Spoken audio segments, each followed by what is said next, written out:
Hello and welcome to our first ever special bonus podcast episode, and it comes in response to a listener request. In fact, many listeners got in touch with us following last week's episode asking if we could release a trimmed down version of the Millionaire special where Damien explains how anyone can become a millionaire. Well, here it is, a special abridged version of the Millionaire podcast without any of the chit chat, and it's perfect for sharing with any friends or family that you feel may benefit from it. Now, remember, this is just a bonus podcast. This doesn't replace our normal podcast. You'll be getting that on a Sunday as normal. Enjoy. So that moves us on nicely to the main juicy part of the podcast where we're going to take that million theme and run with it. And you've been crunching some numbers, and what have we got? So this whole piece is going to be around the idea of becoming a millionaire. And we did a podcast, I should have looked up the number. If you go back, there was a podcast in the past that we had to become a millionaire, but it was more along the things that people do. And this one is based upon the pure mathematics. Now, if I said to anybody listening to this podcast, let's assume you've not thought about putting money aside, you've not put money into a pension, and you're wanting to retire at 65, which, let's be honest, is going to be a pretty good retirement age for most people because a lot of the people are going to have to work later and for longer. How much money do you need to put into your investments or savings a month to be a millionaire by the time you're 65? So when I floated this idea in the office about I was going to do a piece like this, everybody went, well, what's my number? What's my magic number then? So based upon your age, if you were 20, how much you need to put in a month? A fixed amount, it doesn't change, have £1 million by 65. What about if you're 30? What about if you're closer to our age, Andy, and I'm 40 years old? Do you know what that number could be? You've got no savings, assume. I wouldn't have a clue. I mean, it would scare me, I'm sure. I mean, in my mind, to be a millionaire, but in the next 25 years, I'm probably looking at a couple of thousand a month, I would think. I think it's, it's a number I couldn't afford. Let's put it that way. Well, to get to the number, there are numerous factors you have to take into account because one of the things is the rate of return you get. Now, this is all about the wonders of compounding. And the more you look at the numbers, the more, for me, and I think for most people, my mind gets more and more blown. Now, my background is mathematics. I did a degree in maths many years ago, and playing with numbers and looking at the power of compounding. So that's when you get interest on your interest, your growth on the growth of your investments. And that snowball effect is incredibly powerful, and it's the more time you have, the more powerful the effect is. And now, what I did is I crunched the numbers looking at different interest rates and different ages. So I looked at interest rates of 1%, 2%, 3%, all the way up to 10% per annum. So your investment, assuming it got, say, 8% per annum, and you were aged 40, how much would you need to put in to get to the magic £1 million? Now, I'm going to tell you, for somebody around our age, it's actually £1,051 a month. Wow. So if you put £1,051 a month away every month until you were 65, you'd have £1 million sitting there. Now, I'm not thinking about taxation or wrappers, pensions or anything like that, just looking at the pure mathematics behind it, because I'm going to come on to that. Now, when doing these numbers, you need to focus on one particular rate of return. Now, some people may be cautious, so they're going to have cash savings. You're going to get hardly anything, 1-2% if you're lucky. If you are being more adventurous in investing, then you will be looking at maybe 5, 6, 7 or maybe more percentage return per annum. And that's an average rate of return. It doesn't have to be consistent. That's an average rate of return over time. So as I say, I crunched the numbers for all the permutations. So for any age, from 5 all the way up to basically 64 years old, and how much you'd have to put in a month fixed at each given interest rate. And so I'm not going to go through all of that on the podcast because it's too many numbers. But what I've done is created the crib sheet. If you go to the show notes for this podcast on our website, so if you search for podcast episode 283, you will find the article in question. In there will be an image where you could go and look up your age and the rate of return that you're going to estimate that you'll get on your savings and investments going forwards, and you can work out how much you need to put in a month. And so for that alone, this podcast will give you an answer to a question you've probably been pondering a lot. Now, it doesn't take into account any lump sums you've already got. As I say, this is for people starting from scratch. We want to be a millionaire from today. So let me give you some numbers here that will hopefully give people a lot of optimism. So I crunched the numbers about rates of returns. What is a decent or realistic rate of return on an investment, for example? Now, if you go and look at, say, the Vanguard 100% Life Strategy Fund, so it's 100% equity, then that has an annualized rate of return of around 9% per annum since its launch in 2011. Now, that's obviously very good. But you've got to realise that's been in one of the longest bull markets in history. So the market has only gone upwards because of all that money printing. So is that really a realistic representation of what you can expect over perhaps a 40-year time frame? Now, if you go back a little bit further, 20 years, the MSCI Emerging Markets Index has produced a 9% annualized return as well. More risky, but it just shows you there are indices out there that are producing the rates of return of as high as 9%. It's not outlandish. If you go and look at the Barclays Equity Gilt Study, typically you can expect about 6% return per year, and that's above inflation. So we're looking at something around 6% per annum, even nominal, is achievable in most equity markets. Now, if we go back even further and we look at the S&P 500, so the US stock market index, since 1988, it's produced an annualized rate of return of 11.44% a year. And even the FTSE 100, that is, as many people know, a laggard of late for quite some time. In fact, pretty much since the last US election, the FTSE 100 has lagged US markets massively. The FTSE 100 has achieved an annualized rate of return of 8.36%. So if you bear with me, the idea of putting your money in the long term, which you don't need for a very long time, in, say, a S&P 500 tracker, which is going to be incredibly cheap, has some attractions for what I'm about to tell you. I'm not recommending people do it, but bear with me.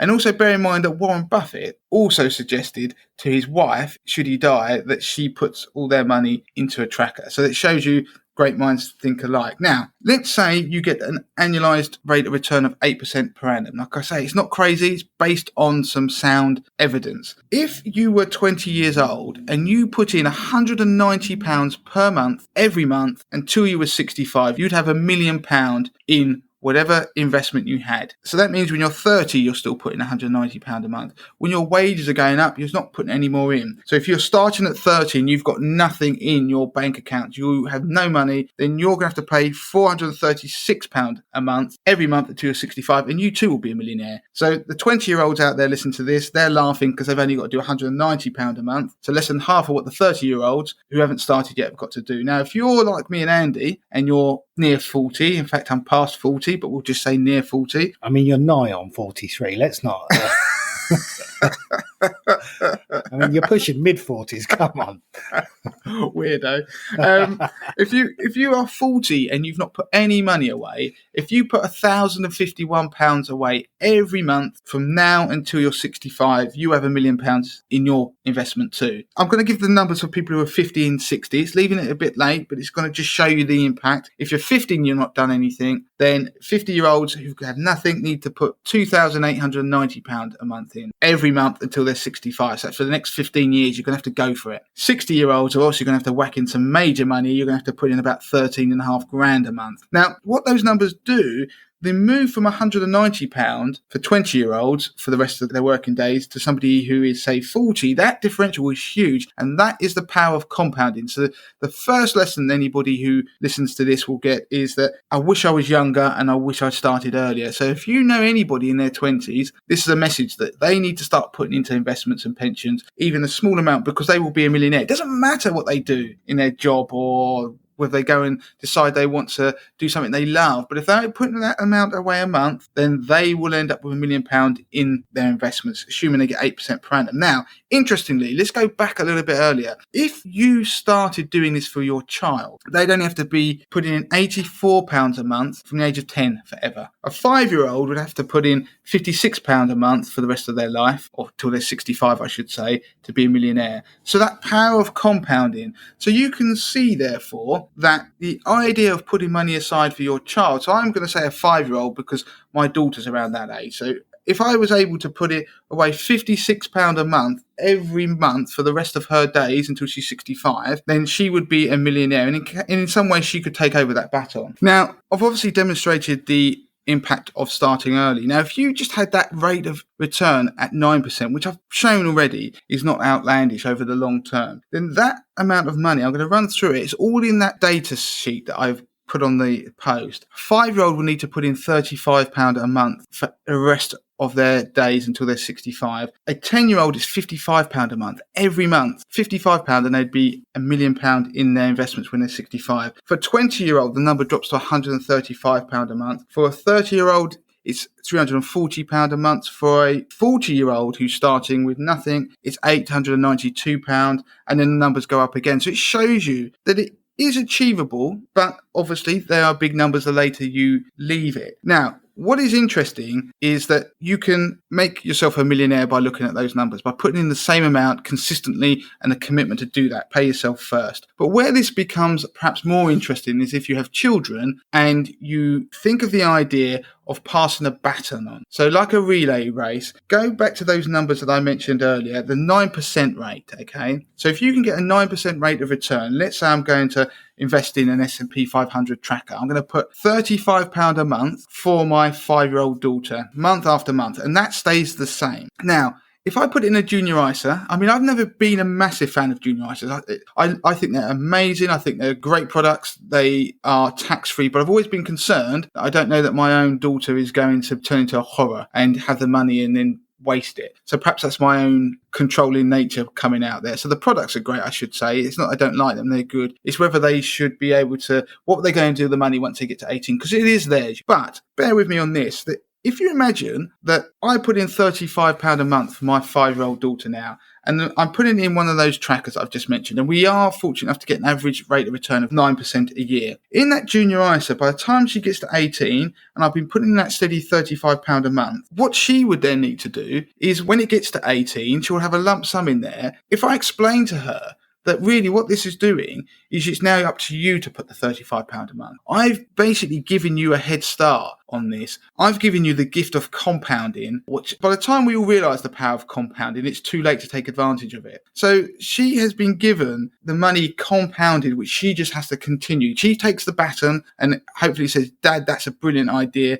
I'm going to carry on putting £35 a month in this until I'm older, in 65, and then she'll have £1 million in her investments. Thought like that, it seems a pretty good idea, because don't forget, when their junior ISAs mature when they're 18, they turn to stocks and shares ISAs. So theoretically, in this example, what I'm saying is that this is all tax-free. And so who's to say when she's older that she doesn't try something like this for her children? So it's almost an intergenerational idea. I know there are going to be some people out there screaming at this podcast going, Damien, what about inflation? Inflation. Yeah, you have £1 million now and they were 5, and then £1 million when they get to 65. That's not going to be worth anywhere near £1 million. It might be nominally or notionally £1 million, but it's not going to be worth anything near that. And they're right. If inflation's at the historical rate of 2%, that £1 million is going to be worth about, have a guess, 680,000. 300 odd grand. That's the impact of inflation. It really starts to eat away, because just like you enjoy compounding on your investments, inflation can work in the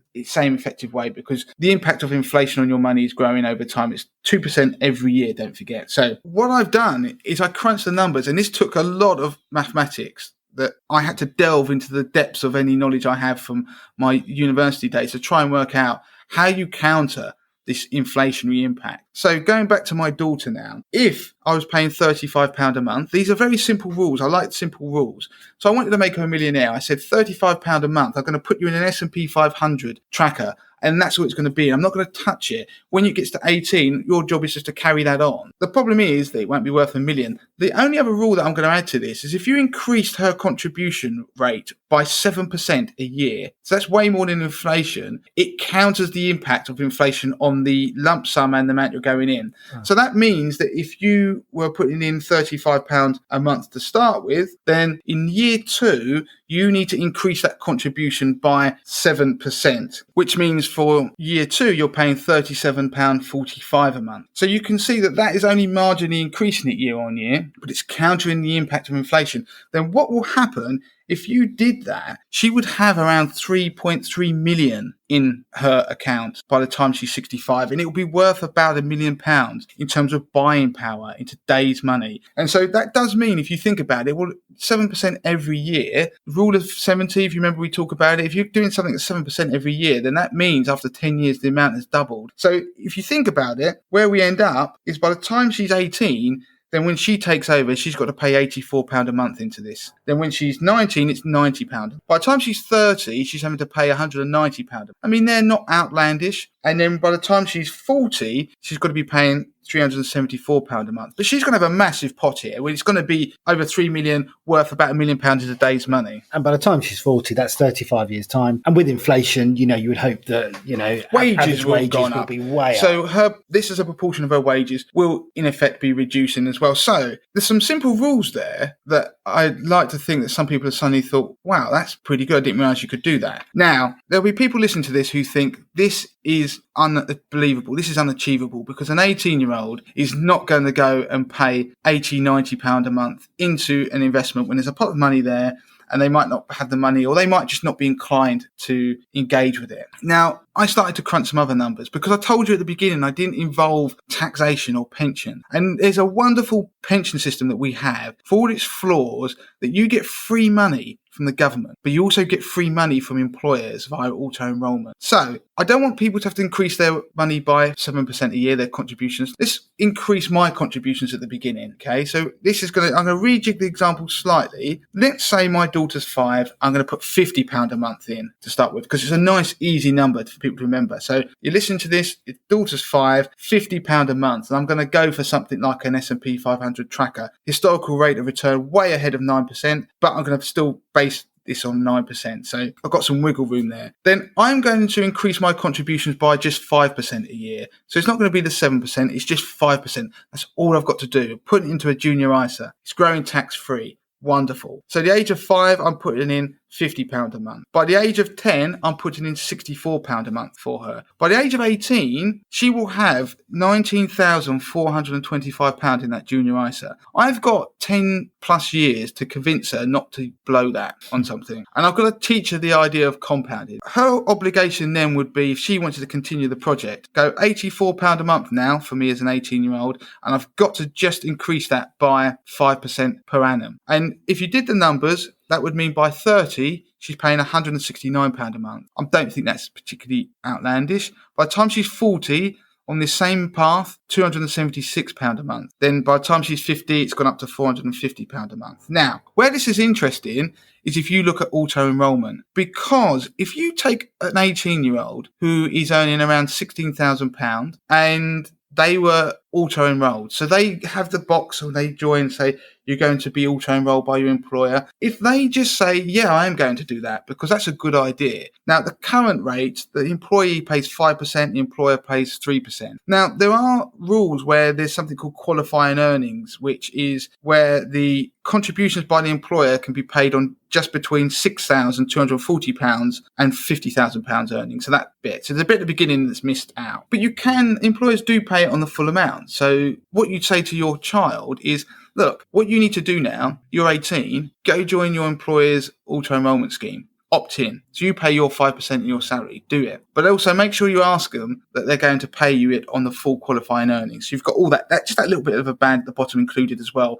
for the employer's contribution percentage. It might not seem like much. Now, magically, when you do the numbers, for an 18-year-old that is auto-enrolled with that sort of salary that I said, they would be having £106 put into a pension every month for them. Well, that's bigger than the 84 I've said they need to be doing to keep track of this compounding idea. But actually, they're only paying £53 of that because the employer's paying their chunk and the government's giving them the tax relief back on their pension contribution. So suddenly, this idea doesn't sound so crazy, because I actually did the numbers. Well, what about when they get to 40, when they've got to pay £276 a month because they're meant to be increasing contributions by 5% a year? Based on the average earnings for a 40-year-old, I looked them up, then the contributions being made into auto-enrollment, and this is just doing the basics of auto-enrollment, not any more than you have to, they would be putting in £240 a month via auto-enrollment, of which only £120 of that they are paying. The other £120 has been paid for by the government,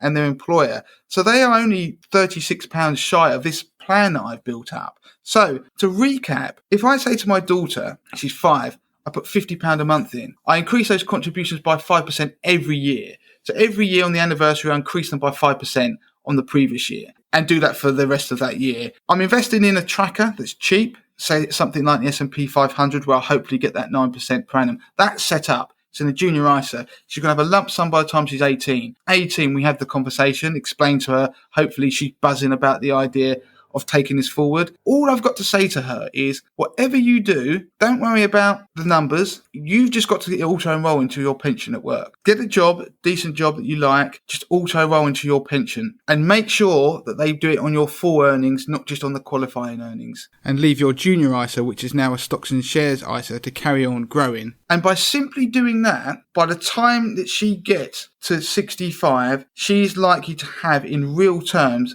£1 million. She's likely to be a millionaire. And because what I've actually done, I've created a tax-free pot. Some of it's in a junior ISA that will become a stocks and shares ISA at 18, and a whole lot in a pension. I mean, this is an ideal setup I'm talking about, but it's all tax-free. Of course, when I say things are tax-free, when you take money out of a pension, there is taxation on it. But I'm just thinking about the pot growing tax-free. But what I've effectively done is auto-enrolled her from the age of 5. Auto-enrollment doesn't work and doesn't give enough people enough money because they're not putting enough money in. The wonders of compounding works that if you increase the amount you put in, or you increase the amount of time in which you compound, that starts to have a massive impact on the final number. So what that example of how you become a millionaire, I talked about at the beginning, I gave you the notional numbers. Inflation isn't taken into account in those numbers because perhaps the day you want to get your lump sum is a bit nearer. But if it's too late for you, or you don't think you'll be able to do it, then you've got a young child. It's not too late for you to do it for them. Now, obviously, if your child's a bit older, 5, 6, 7, 8, then you just need to play catch up a bit. And because the numbers are relatively small, I say relatively, I do appreciate £50 a month is quite a bit to some people. But if they were, say, 10, you just have to work out what the contributions you should have paid to that point, compounded are, and then start with that lump sum maybe, and then continue the project from there. It highlights that if I could get my daughter to appreciate the power of compounding, which I think is one of the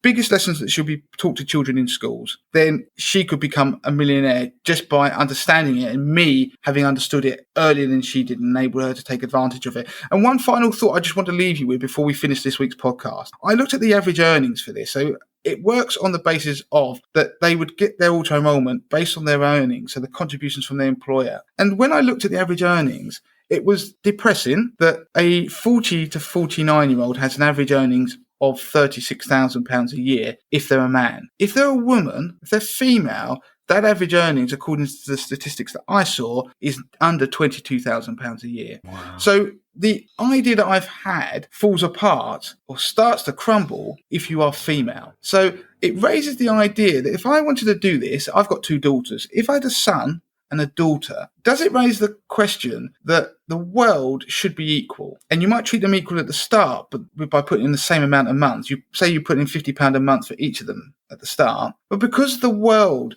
isn't equal and doesn't treat them equally yet, it may change in their lifetime. I'd like to think it will do. I won't hold my breath, but I would like to think it does. Should you therefore skew your money that you're putting into your investments more towards your daughter than your son, because they're going to be disadvantaged when it comes to taking advantage of things like auto-enrollment and pension contributions and pension tax relief, because of also their wages are going to be lower because, as we know, there's a huge wage gap. So I'm throwing it out there. I'm not telling people to treat their children differently, but you can treat them equal at the beginning, but what they get at the end won't be equal. Or you could instead look at it and say, if they wanted to do something like this, could you treat them equal at the end, which means you have to treat them differently at the start. I'm just throwing these things out there. I'm not saying anybody follows the plan of what I've just laid out, but it was an idea that once you crunch the numbers, there is a way to become a millionaire, and it's all down to understanding the power of compounding and inflation. And I think that neatly wraps up, I think, some of the bits we've been talking about in recent weeks. Of course, one other thing I didn't add to that plan is that I've made those assumptions about how much people would pay in when they're at certain ages. Don't forget, if you are married or you're part of a couple and you've got joint finances, then let's say my wife and I, we won't end up being a millionaire. I'm focusing on my